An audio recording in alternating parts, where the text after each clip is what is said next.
Okay, so today we are talking Formula One and open wheel in general. There's several issues when you're going to make a Formula One car or any kind of open wheel car. It's whether current fans, will buy a model of a modern car or an older car, basically kind of what the market is. Well, as we know, a lot of the slot market is kind of the older cars. They've done really well. Scalextric, Polycar, Fly has done a number of vintage Formula One cars and open wheel cars. Well, they've been all Formula One cars, Grand Prix cars. Scalextric does, as we all know, a mix of classic cars as well as modern cars. But recently they've gone away, and not only them, but pretty much all of the companies have gone away from making scale models, exact models of real cars. This is a Carrera. No, sorry, this is an SCX. Whoops, it's an SCX from a number of years ago. Great model of a Ferrari and Champ car. Low awareness of older Champ cars now, and Indy in general, in my opinion. So, as I was saying, a lot of the modern companies have gone to making kind of a generic open wheel car. Now, here in the U.S., most people are just going to think of this as an Indy car. If you don't believe me, too bad. The folks here in the U.S., the average racing fan or just the average person that watches TV, they don't know Formula One. They also really don't know Indy beyond one race. That's been my biggest gripe with the Indy license in general, is that really no one can prove to me, and I've seen very little evidence of anyone in kind of the general public knowing more than just one race in the series. Everyone knows the Indy 500. Everyone in the whole world knows the Indy 500. That one race, absolutely. People know it. People know that track. It's an American icon. Beyond that, it is nearly unknown. It is absolutely unknown in Europe, which is where all of the biggest slot car sales are, as I know, you know from listening to my previous discussion about slot production and markets in general. The biggest markets for slot cars are all overseas. Overseas, they don't know nothing about Indy. Maybe they know the Indy 500. Maybe. They certainly don't know any of the other races. So it is pointless. It is good money after bad to make Indy cars that are just Indy cars, certainly from modern racing cars. There is some international appeal for some of the drivers, but basically, and that's the problem with kind of all of the open wheel cars. It's the limited number of liveries for the exact body. That's really the problem with making open wheel to a lesser extent in general, like IndyCar, but certainly Formula One. The big problem with Formula One is obviously the cars change nearly from race to race. They do change from race to race. They certainly change from year to year drastically in ways that most Formula One fans will know. Anyone that watches Formula One knows how often the cars change body shapes. Where does that leave a slot car company who wants to try to make modern, open-wheel, F1-ish kinds of cars? Well, that leaves you here. For better or worse, all you can really chase is liveries on a car. You gotta make a standard body like Scalex has done here with their start cars.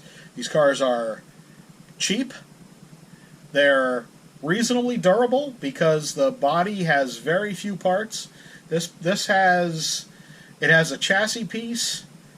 It obviously has the wheels and tires and axles, but it's got the rear wing, which is a separate part, and the rest of the body is all one part. Now, will the front wing break off? I don't know, it twists pretty good. I probably, you can break any slot car, ask anyone that races at all. So that leaves you with making a standard body with a number of different decorations on it. For modern cars, that's an option. That's an okay option. A lot of the racing teams may or may not let you do that and make exact replicas. The question is then, can you make money with a car that isn't an exact body replica? Like these two cars, for example. I know this is an older car. This is just making the point. You know, these two cars, which one looks more sexy? Obviously the one with all the aero bits on it. That's more interesting looking than a more kind of generic car with not a lot of parts. I know what the point of this was, and I agree with making these cars. It's a $25 car retail. I think it's an excellent idea. I think it's an okay option for club racing. Yes, you can change parts in the cars. Don't give me this, well, you start with a $25 car and you got to put $50 parts into it. This is a hobby. Be a friggin' hobbyist. I don't want to hear this, because you buy a slotted car, you change all the damn parts in the thing anyway. We both know this. Let's be honest with each other. Stop with this mess. Oh, cheap cars like this can't be raced. Bullshit. It's just ridiculous. So that leaves you with making modern cars with modern liveries, modern cars with fake liveries, which is what Scalextric has done on some of the other cars that are the painted cars, that are the super resistant open wheel cars, Formula One cars, whatever you want to call them. Fake liveries can get you into trouble, because if you come right up to the edge of a livery, not only might you have licensing issues, but you also run the risk, and I think this is the case with pretty much all fake liveries on cars.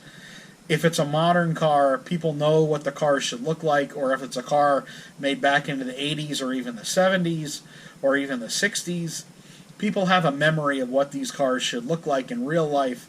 So if you don't have really good graphic designers and you get these really kind of tortured looking fake liveries on cars, you need people that get graphic design. God. You need to get good looking liveries on a car. And if you're going to put a fake modern livery on a fake modern car, it better be good looking, or it better be cheap, and it better be all of those, and it better run well. So the other option is, and this is a more interesting option I think, is to have a modern looking car with a fair amount of aero on it, like these older cars, when they did, exact models of the cars.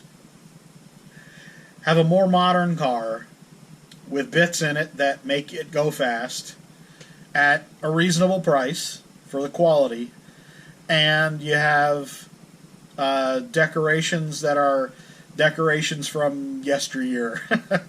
You have, this isn't a John Player Special, but you have John Player Special, you have STP, you have a red car, whatever you want to call it, Ferrari, whatever, and you put that kind of car out.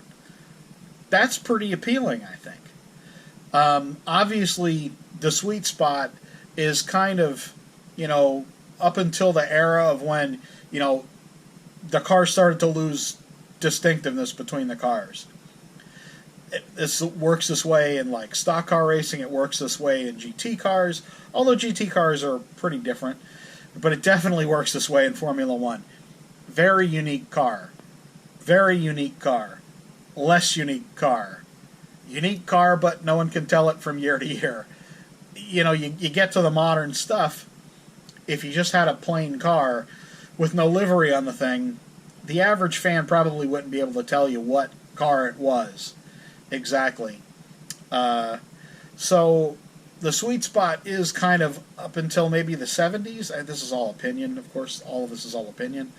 But if you have open wheel cars that were modern enough that still had all the cool graphics from a while ago, the classic graphics, and then you throw in some other ones too, and make them pretty appealing, with good graphic design.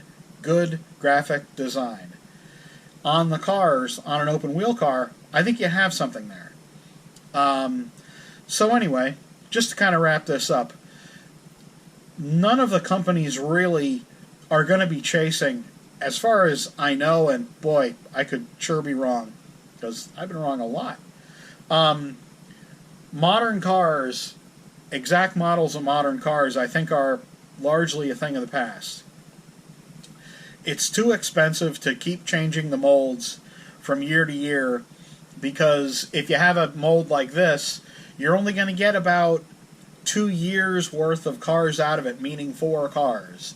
The main 2 drivers, and then maybe 1 more year. That's what we kind of did with Carrera, was we got the main 2 drivers, and then maybe 1 more year's worth of liveries. The problem is, all 4 of those cars essentially look all the same. And in the average kind of hobby shop, toy store, slot car shop, well, if you have 4 cars all there with very little difference between them, maybe the numbers, and the average person comes up, what are they going to buy? Well, they're going to maybe buy the one that they like the best, the driver they like the best. Are they going to buy all the other 3? Probably not. You got to think of that. Well, but the hobbyists will buy all 4 because they want to collect all 4 of the drivers or all 4 of the liveries. Maybe, but there aren't nearly as many hobbyists, and I've been over this and I'll keep going over this.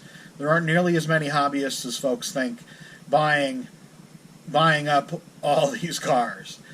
So you have to think about what is kind of a broad appeal car, especially with F1 or open wheel in general. And in the U.S., I was fine with them. We brought in, I think there are 4 colors of this car, and I don't work there anymore. Scalextric brought in all of these, the colors on them. I argued there should be more, because for certain cars, I think generic body shells work just fine. People are going to think of these, as I said before, as Indy cars. So if they sell, great, make more. If they don't sell what you got. Maybe make 1 or 2 more a year, and that's really it. So anyway, this is kind of the overall discussion of open wheel and F1. I hope it's been informative. If you have any questions, feel free to ask down below. And again, please hit the like button. Please hit the subscribe button if you haven't already. I'll say it every single time. I really appreciate every single subscriber that's come to the channel. It really means quite a bit to me. And thanks for watching, and I'll see you again soon.